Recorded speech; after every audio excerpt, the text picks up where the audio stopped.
سر ابھی کل ہی کی بات ہے کہ میں ایک ویڈیو دیکھ رہا تھا جس میں نیل ڈیگرس ٹائسن صاحب نے یہ کلیم کیا کہ انسانی وجود جو ہے وہ 4 بیسک ایلیمنٹس پہ انحصار ہے اس کا، یعنی اس سے بنتا ہے وہ، اس میں سے ایک نائٹروجن، آکسیجن، ہائیڈروجن اور کاربن ہے۔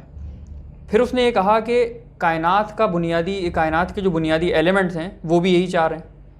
تو انسان کو اس نے یہ کہا ہمیں یہ کرنا چاہیے کہ کائنات کو اپنے اندر تلاش کرنا چاہیے۔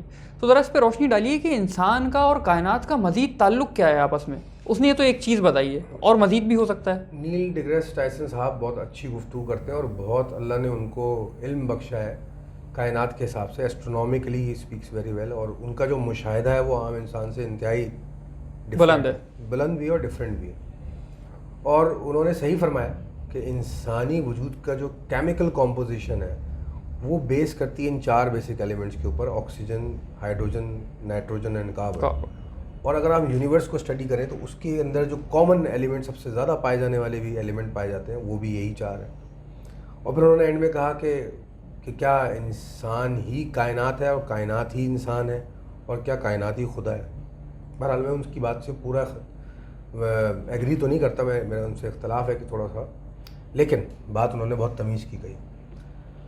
دیکھیں، ہم اس کو ایک اور اینگل سے سمجھنے کی کوشش کرتے ہیں کہ کائنات اور انسان میں کیا مشابہت ہے اور انسان کا کائنات سے کتنا کلوز ریلیشن ہے۔ اور جب ہم یہ کہتے ہیں کہ آپ کچھ کرنا چاہو بقول پاولو کوئلو کے کہ پوری کائنات آپ کو اس کام کے اندر ہیلپ کرنے میں لگ جاتی، کیا مطلب ہے اس کا؟ میڈیویل ایجز میں، پہلے زمانوں میں، جب میڈیکل یا مٹیریل سائنس نے اتنی ترقی نہیں کی تھی، ہمارے پاس یہ ٹرمنالوجیز نہیں تھی کہ ہم میٹر کو میٹر بولیں، ایٹم کو ایٹم بولیں، اور اس طرح کی ہمارے پاس ٹرمنالوجی نہیں تھی، ایلیمنٹس ہم نے سارے ایکسپلور نہیں کیے تھے۔ تب لوگ کہا کرتے تھے کہ جو یونیورس ہے وہ 5 بنیادی چیزوں سے بنی ہے، یعنی کہ اگر یونیورس کو ہم غور کریں، اس پوری دنیا کو اور کائنات کو، تو ہمیں 5 چیزوں میں یہ مشتمل نظر آتی ہے، اور درجہ بدرجہ۔ سب سے نچلا درجہ جو ہے وہ ارتھ، یعنی کہ میٹر، مادہ، زمین، اس کے بعد لکوڈ یعنی کہ واٹر، اس کے بعد ایئر یعنی کہ گیسز اینڈ ایئر ساری جو آپ کو فلو کرتی نظر آ رہی، اس کے بعد فائر یعنی کہ plasma, 4th state of existence, اور 5th اسٹیج از ایتھر یعنی کہ نور، انرجی جس کو ہم انگریزی میں کہتے ہیں۔ میں نے تینوں ریسپیکٹ سے اس کے نام بتا دیے: زمین، پانی، ہوا، آگ، نور، ارتھ، واٹر، ایئر، فائر، ایتھر۔ اور اگر ہم اس کو آج کی سائنٹیفک زبان میں بات کریں تو ہم کہیں گے میٹر، لکوڈ، آپ کا ایئر، پلازما اینڈ انرجی۔ تو یہ تو رہا کائنات کا کمپوزیشن ہے۔ اور جیسے نیل ڈیگریس صاحب نے کہا کہ ہاں، انسان ریفلیکٹ کرتا ہے کائنات کی کامنالٹی کو، اور اس لیے انسان اسپیشل بھی ہے کیونکہ اس میں وہی کامن ایلیمنٹس ہیں جو پوری یونیورس کے مین کامن ایلیمنٹس ہیں۔ تو ہم اگر اپنے اس جو ہم نے پلیٹ فارم ایک تیار کیا اس سے بات کریں تو بالکل ایسا ہی ہے کہ انسان کے اندر بھی یہ 5 چیزیں موجود ہیں جو انسان کے وجود میں ریفلیکٹ کرتی ہیں۔ اگر ہم غور کریں، بنانے والے نے ہمیں بھی ان 5 اسٹیٹس میں بنایا ہے، جو یونیورس کی 5 اسٹیٹس آف ایگزسٹنس ہیں۔ ہاں، ایک انسان، وجود انسانی کے اندر یہ 5 اسٹیٹ موجود ہیں۔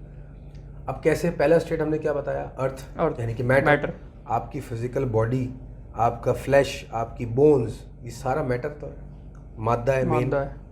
پھر آتا ہے آپ کا لکوڈ، تو آپ کی باڈی میں لکوڈ بھی فلو کرتا ہے بلڈ کی شکل میں، برین آپ کا لکوڈ ہے، اور آپ لکوڈ سیکریٹ بھی کرتے ہیں پسینے کی شکل میں اور مادے کی شکل میں، یورین کی شکل میں۔ پھر آتا ہے آپ کے اندر تیسرا درجہ جو ہے وہ ہے ایئر۔ تو آپ جو بریتھ کرتے ہو، جو آپ سانس لیتے ہو، یہ ایئر آپ ریلیز کرتے ہو، اور بھی جگہوں سے ایئر ریلیز کرتے ہو، آپ کو پتہ ہے۔ چوتھا آپ کے اندر فائر۔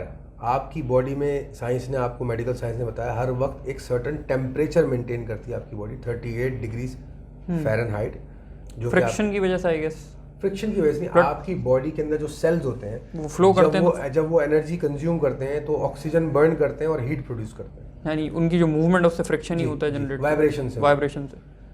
تو پانچواں، آپ کی باڈی میں کبھی آپ نے غور کیا، ایک چیز بڑی ان یوزول ہے جو کہ بظاہر آپ غور نہیں کرتے لیکن ہے، وہ ایتھر کے زمرے میں آتی ہے، وہ نور ہے۔ نور کی بڑی ٹھنڈی فارم ہے اور وہ الائیو ہے، ایکٹیو ہے۔ 2-3 چیزیں آپ کی باڈی میں غور کرنے قابل ہے۔ اس میں سب سے سر فہرست آپ کے بال اینشنٹ ٹائم سے لے کر اب تک لوگوں کو جن کو تمیز ہے وہ بتاتے ہیں، بال ایتھر سے بنے ہوتے ہیں, یعنی کہ نور سے بنے ہوتے ہیں, ٹھنڈے نور سے. ان کی جو بناوٹ ہے, اس کی ان کا جو بیہیویئر ہے وہ بڑا ان یوزول دین میٹر ہے. تو آپ کے جسم میں یہ پانچوں چیزیں جو کائنات میں ایگزسٹ کرتی ہیں وہ ریفلیکٹ کری ہیں, اور موسٹ امپورٹنٹلی آپ کی روح. کیونکہ اگر آپ اس کو میڈیکلی دیکھو گے تو پھر بات آرگیومنٹ میں آئے گی, لیکن اگر نان میڈیکلی دیکھو گے تو روح تو آپ کے جسم میں سب سے امپورٹنٹ چیز جو ایتھر یا انرجی یا نور کی ہائیسٹ فارم باڈی کے اندر, جو جسم کو جلا بخشتی ہے, تکوین بخشتی ہے آپ کی شخصیت کو. تو یہ کہنا کہ انسان کو کائنات کے طرز پہ بنایا تو یہ غلط نہیں, بالکل صحیح. اور اگر ہم ریلیجیسلی دیکھیں تو اللہ تعالیٰ نے فرمایا اور میں نے انسان کو اپنے طرز پہ بنایا, اپنے امیج میں بنایا. ایون بائبل میں بھی لکھا ہوا ہے, توریت میں بھی لکھا ہوا ہے, and we have created human in the best of image اور ان آر امیج, اپنی شکل میں بنایا.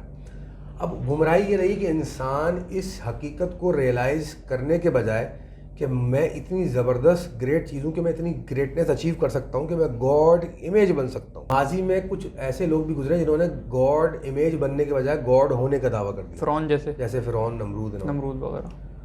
اور ماضی میں ایسے لوگ بھی گزرے جو گاڈ امیج تھے, جن کو ہم پیغمبر کہتے ہیں اور میسنجر کہتے ہیں, اللہ کے رسول کہتے ہیں. ان کو لوگوں نے سمجھا نہیں, سوری فار دا ورڈ, لیکن حقیقت یہ ہے کہ جب وہ حیات تھے اور اس دنیا میں موجود تھے, ان لوگوں کو اتنا نہیں سمجھا جتنا ان کو سمجھنا چاہیے تھا. ان کے بعد پردہ فرمانے کے بعد اب ان کے, یعنی کہ اگر آپ ہمارے پیارے نبی رسول اکرم صلی اللہ علیہ وسلم کو ہی دیکھیے, جو 1400 سال پہلے ان کے شاید اتنے فالوور ہوں جتنے آج فالوور ہیں.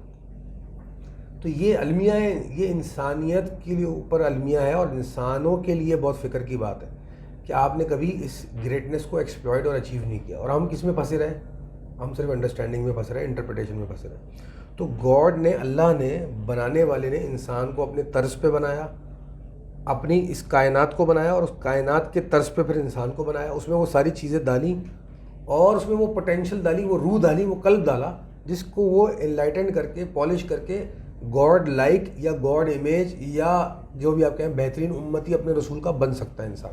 یہ پوٹینشیل ہے ہر انسان میں, اور جب وہ بن جائے تو وہ اشرف المخلوقات ہے. جب وہ بن جائے اس لیول پہ, ہر انسان کے اندر پوٹینشیل ہے بننے کی, لیکن ہر انسان بنتا نہیں ہے, بن نہیں پاتا ہے, کوشش نہیں کرتا.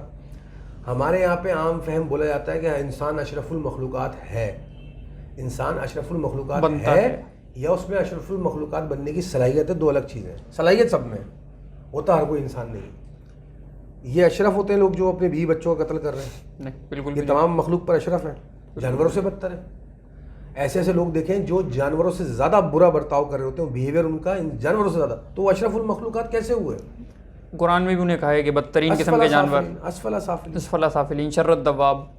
ایسے لوگ جو انسان ہونے کے اعلیٰ ترین معیار پر ہیں, وہ ہیں اشرف المخلوقات.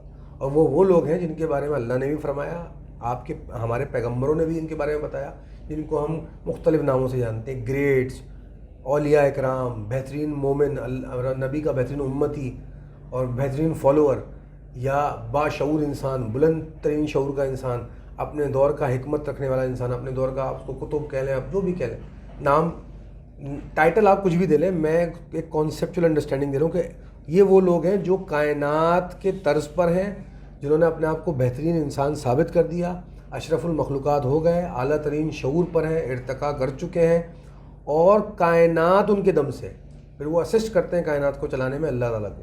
اگر اس کو سر آسان الفاظ میں یا سائنسی زبان میں کہا جائے تو یہ وہ لوگ ہوتے ہیں جو اپنے کانشیسنیس کی جو بھی انرجی ہے, جو بھی فیلڈ ہے, اس کو یونیورسل کانشیس کی فریکوینسی پہ ٹیون کر لیتے ہیں. آپ نے بہت اچھی بات کی. امید ہم بات کو اختتام یہاں کریں گے کہ انسان کے اندر ایک ایسی چیز ہے جس کو اگر وہ پالش کرے, ٹیون کرے اور بہترین لیول پہ لے جائے تو اس سے بڑی پاور یونیورس میں ایگزسٹ نہیں کرتی ہے.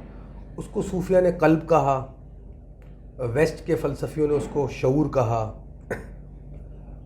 ہم اس کو عام فہم میں روح کے نام سے جانتے ہیں. اس کو نام جو بھی دیجیے, آپ کے اندر ایک ایسی انرجی ہے, اگر وہ, اور اس حدیث بھی ہے کہ تمہارے اندر جسم میں خون کا ایک گوشت کا لوتھڑا ہے جس کو دل کہا رسول پاک صلی اللہ علیہ وسلم, اگر وہ صحیح ہے تو سب صحیح ہے, اگر وہ خراب ہے تو سب خراب ہے. یعنی کہ اس قلب کو, اس میٹا فزیکل ہارٹ کو, اپنے اس کانشیسنیس کو, اپنی اس پرسونا کو, اپنی اس گریٹنیس کو, شعور کو اگر آپ نے پالش کر کے ایلیویٹ کر لیا, ارتقاء کر لیا, کہاں تک کر لیا کہ آپ کریٹر تک کنیکٹ ہو گئے, ٹیپ کر لیا آپ نے کریٹر کو, اس کی گریٹنیس کو ٹیپ کر لیا, تو اس سے بڑی پاور یونیورس میں نہیں ہے. اور یہی اس سارے پروسیس کا جو ہم نے ابھی بیان کیا کہ یونیورس کے طرز پہ آپ کو بنایا ہے, اس کی آپٹیمم لیول, اس کی ہائٹ ہے, اس کا عروج ہے. شکریہ سر.